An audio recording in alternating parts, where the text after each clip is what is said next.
livra da ira vindoura. Então, aí vem a discussão hermenêutica, né? O que é a ira vindoura? Então, o que os pré-tribulacionistas vão dizer? É claro, a ira vindoura é a grande tribulação. Aliás, 1 aos Tessalonicenses trata da grande tribulação, então quando Paulo escreve essa expressão, certamente ele tem em mente a grande tribulação. Né? É claro que outros dirão, não, a ira vindoura é o inferno, é a perdição eterna e tudo mais. Mas no contexto mais imediato de 1 aos Tessalonicenses, me parece que realmente a ira vindoura é a tribulação. Quando nós pensamos, por exemplo, na palavra apostasia, que é a palavra que aparece em 2 aos Tessalonicenses 2. O apóstolo Paulo fala em 2 aos Tessalonicenses 2, que o anticristo não vai surgir sem que antes ocorra a apostasia. E essa palavra apostasia, ainda que tenha para nós, no português, no nosso contexto teológico moderno, um sentido negativo de abandono da fé, a palavra significa saída. Saída. Ou seja, isso não vai acontecer sem que antes ocorra a saída. E então seja manifesto o iníquo. Porque a palavra não tem um sentido negativo. Ela só aparece uma vez no Novo Testamento. E ela não tem o sentido negativo. É o sentido de sair, virar as costas e ir embora. Então, essa é uma evidência também textual que parece apontar para o fato de que haverá uma retirada, uma saída, um rapto, para usar a palavra aí do pastor que fez a reportagem, o Walter, um rapto da igreja, uma saída da igreja, antes que o anticristo se manifeste. Então, são sinais que nós temos assim, que não nos deixam plenamente satisfeitos, né? Mas quem na escatologia pode dizer, não, eu tenho uma visão clara e absolutamente cristalina dessas questões? Ninguém pode dizer isso, absolutamente. Agora, pastor Fernando, na sua fala, o senhor mencionou que os santos que o anticristo vai perseguir são os crentes, é a igreja de Jesus, né? Não exatamente num período de 7 anos, como o dispensacionalismo coloca a grande tribulação, dividida em 2 períodos de 3 anos e meio e tal, mas ao longo da história da igreja ou num período concentrado perto do fim dos tempos? Os dois. Acredito que há um ministério que envolve todos esses processos, né? Existem perseguições no decorrer, na história da igreja, mas não será igual àquela perseguição final. Existem ministérios de anticristo durante a história, 1 João 4,1 deixa isso claro, né? Provai os espíritos, aquele que confessa que Jesus Cristo não vem em carne, esse é o espírito do anticristo. Então, naquela época, Jesus já coloca, João já coloca na figura ali dos agnósticos, né? O espírito do anticristo, porque está destruindo a figura de quem é o nosso Redentor. Mas vai acontecer, eu creio nisso. Alguns amigos meus, como você mesmo disse, né? 10 teólogos, 12 correntes, né? Alguns amigos meus acham que não é personificado. Eu acho que vai haver um anticristo incorporado. Só para deixar mais claro essa questão, como nós vemos a linha do tempo, né? Isso é mais ou menos uniforme, né? Entendemos que há essa intervenção com a vinda de Cristo, a inauguração do reino de Deus, dois reinos que convivem em atrito, né, como é a própria natureza do crente, né, 2 vontades dentro de si, né, 2 reinos que convivem em atrito até quando haverá a grande tribulação. O que inaugura a grande tribulação dentro da visão milenista? São 2 coisas. Uma é a soltura de Satanás, mas que ela trabalha em conjunto com o ministério da apostasia. Ou seja, não só Satanás é solto para voltar a enganar as nações, mas como também aí a igreja de Cristo, ela tem uma parte dela, uma grande parte dela que se torna apóstata. E aí vem a besta, que é o falso profeta que vai levar a igreja à apostasia, né? Vai convencer muita gente, por causa dos sinais, por causa dos milagres, faz até fogo chover do céu, não é? Então isso vai enfraquecer a igreja de maneira que ela, por um lado, pareça estar fraca, mas por outro lado, como disse o irmão, ela vai estar sendo purificada, na verdade, né? Porque quem não é, né? Eu não consigo conceber essa história, né? Quem é crente mais ou menos vai ficar, não é? O cara lá falou, que negócio é esse, não é? Que é isso? Não existe esse negócio, ou você é de Deus ou você não é, não existe esse negócio, né? Porque ninguém pode servir a dois senhores. Jesus Cristo deixa muito claro, acho que o Abraão concorda com isso também, Claro. né? O crente mais ou menos vai ficar. Arrebatamento parcial Não está é, fora mas, de... é esquisito fora de demais esse questão. negócio. Eu vou para o intervalo, voltamos já com o Vejam Só e a sua opinião sobre o assunto.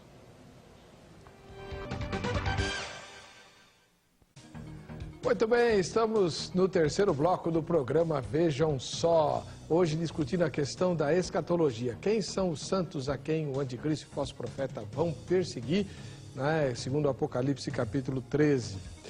O Liciomar Saraiva de Souza, de Imperatriz do Maranhão, diz assim: a literatura apocalíptica é uma forma de profecia. No entanto, não devemos entender aqui a profecia como se fosse previsão do futuro. Não é essa a perspectiva bíblica. O verdadeiro sentido de profecia é denunciar tudo aquilo que é contra o projeto de Deus, que é vida e liberdade para todos. Também é anúncio do sentido verdadeiro da história, da realidade em que vivemos. Portanto, a apocalíptica não são visões, sonhos ou coisa parecida, mas simplesmente uma consciência lúcida que, na fé, enxerga o caminho a ser tomado diante de tantas estruturas ou conjunturas que se colocam sempre contra aqueles que trabalham e lutam por um mundo melhor onde todos possam ter vida e vida em abundância. Tendo em vista isso, temos que entender que o texto proposto se refere ao Império Romano e aos imperadores da época. E os santos são justamente os que assumiram o projeto do Rei de Deus anunciado por Cristo. E por isso são perseguidos, presos e até mortos por causa da injustiça. São coisas que sempre aconteceram ao longo da história. Então, pastor Marcos, uma pergunta.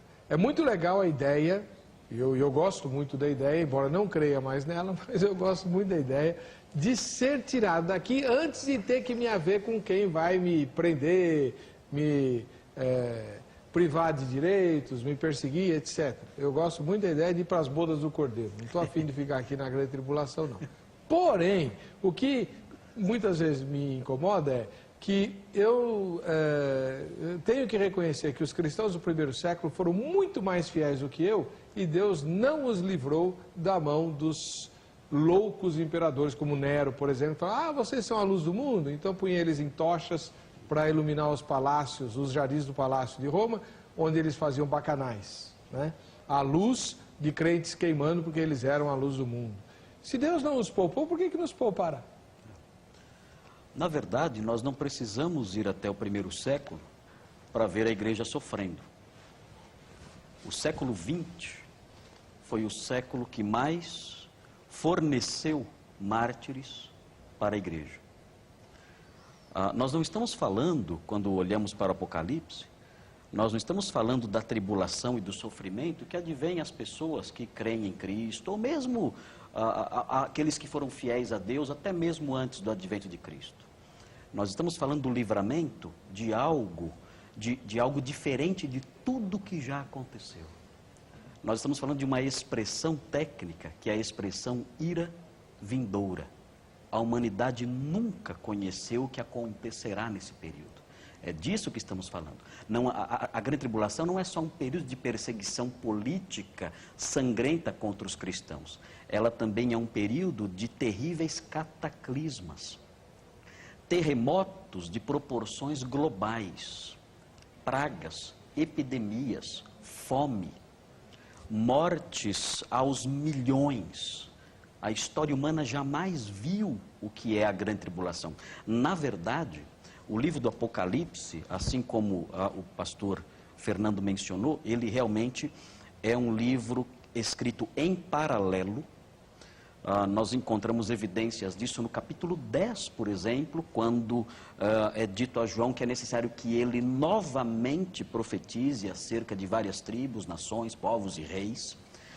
E parece que há realmente uma retomada de todos os temas tratados até o capítulo 10, mas nós não podemos deixar de perceber, ainda que haja essa questão paralela, nós não podemos deixar de perceber, e também não só a questão do paralelismo, mas também a questão das figuras de linguagem que são numerosas nisso, nós não podemos deixar de perceber a grandeza do horror que essas figuras de linguagem apontam e descrevem.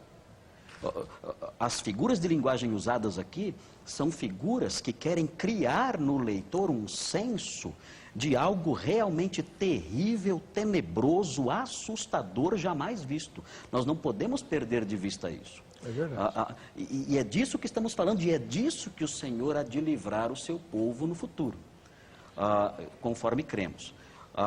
E eu quero ressaltar também aqui que essa visão que aponta para a tribulação e depois o advento do Senhor, que estabelece o seu reino, eu quero ressaltar que essa visão não é uma visão que anula a crença na existência de um reino presente.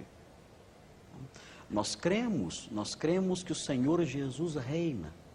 Cremos que o seu reino já começou, como o pastor Fernando mencionou, João Batista disse isso. O reino de Deus já está entre nós. É chegado o reino de Deus, disse João Batista. Mas existe uma dimensão, um aspecto do reino que ainda não se realizou. E o próprio Senhor Jesus disse isso. O anjo mencionou que ele reinaria sobre o trono de Davi. Esse aspecto do reino não foi inaugurado. E é difícil, é uma dificuldade para os amilenistas tratarem desse versículo especificamente, lidar com essa questão do Senhor reinando sobre o trono de Davi, a não ser que diga que Davi reinou no céu. E além disso, o Senhor Jesus disse a Pilatos, o meu reino não é deste mundo, ele disse. E aí nós vemos a dimensão que realmente é supra-histórica, supra-terrena, e ele continua: se o meu reino fosse deste mundo, os meus ministros se empenhariam por mim, para que não fosse eu entregue aos judeus. Mas agora, isso deve ser enfatizado, mas agora o meu reino não é daqui. Então ouviu o reverendo Fernando. Então há um reino presente já, mas há um reino terreno ainda não inaugurado, que o Senhor vai inaugurar. Então eu quero destacar isso, nós cremos num reino presente, sim, mas há uma dimensão futura, escatológica, terrena, que ainda não foi inaugurada. Então, e é essa questão que faz com que nós aí nos debatemos aí com um com o outro aí nessa Reverendo questão. Fernando, como é que o senhor vê essa questão toda, né, que o pastor Marcos colocou? E eu acrescento o seguinte, em várias, ou pelo menos em algumas referências do Novo Testamento a respeito do reinado de Jesus, diz que ele reinará com cetro de ferro, né? Regerá as nações com cetro de ferro e tal. Então, uma das questões que o reinado de Jesus, que já existe, mas não se concretizou ainda, é que toda a língua se dobrará e todo joelho confessará e tal. Há muitos rebeldes contra o rei, né? Como é que o senhor vê isso e essa questão do trono de Davi? Bem, existe de fato falhas em todas as correntes milenaristas, né? E eu confesso para o irmão, viu, pastor Marcos, que esse não é o versículo que eu tenho mais dificuldade. Eu tenho outro que eu tenho muito mais dificuldade que esse, mas eu só vou falar depois que o programa acabar. Mas eu não vejo dificuldade nisso, porque para mim a igreja, ela sempre existiu, né? E Israel era a igreja de Deus e há uma transição, né, no ministério de Cristo para que a igreja agora seja pessoas de toda raça, tribo, povo, língua e nação. Então, o reino de Davi, o trono de Davi, era, na verdade, um trono profético da igreja, não é? Que não era não era um trono literal. Porque se o irmão quiser traduzir por trono literal, aí a gente vai ficar com dificuldade, porque onde é que está esse trono? Ora, já dizendo o texto, vou interpretar literalmente então. Ora, está dizendo o texto que ele vai se assentar no trono de Davi. Cadê o trono que Davi se assentou para Jesus sentar também? Foi derretido? Virou o quê? Está guardado em algum lugar? Então, eu não posso interpretá-lo completamente de maneira literal. Ora, então ele pode sim ser encarado de uma maneira simbólica, né? Não literal. Para mim, aquilo é de uma maneira simbólica. Então, o trono de Davi representaria o quê? O trono de Davi significa o lugar de quem reina sobre a igreja. Então, isso não é alguma coisa literal, mas assim simbólica para descrever a liderança de Cristo sobre o seu povo. Eu entendo que... Mas isso ele sempre teve. Exatamente. O Senhor não teria que lidar no futuro isso, porque ele sempre teve esse reino. O Senhor Jesus, ele é pré-existente. Sim, com certeza, mas a gente tem que lembrar que Cristo comprou para si a igreja, comprou com o seu sangue, não é verdade? Então, ele resgatou da morte aqueles que estavam destinados ao inferno, e isso significa reinar sobre o seu povo. Então, para mim, isso é um reinado profético, né, sobre a igreja.